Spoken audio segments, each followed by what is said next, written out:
Di Jakarta ada cita rasa yang gak cuma enak, tapi juga punya cerita. Dan di Jatinegara, gua nemuin salah satunya.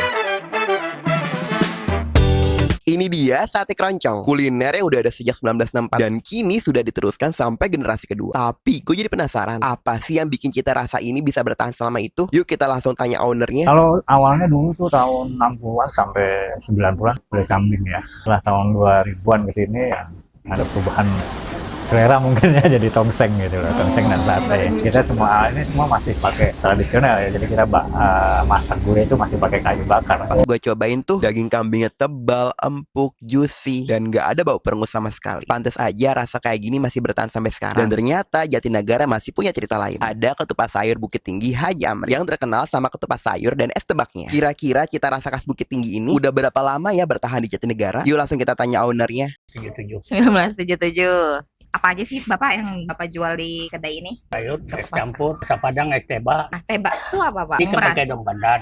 Ini enggak. Ternyata rasa yang dijaga dari dulu masih bisa gue rasain sampai sekarang. Di Jatinegara masih ada satu lagi yang menarik perhatian gue, yaitu Glora Bakery. Di sini gue penasaran gimana sebuah bakery bisa bertahan dan dikenal sampai sekarang. Sebetulnya gini deh, di tahun 50 kita mulainya itu enggak seperti ini. Orang tua saya itu mulai dengan dia bikin biskuit. Mungkin sampai di tahun 62 namanya Spekulas. Mungkin jadul deh ya. Oh iya, Karena itu dari zaman Belanda.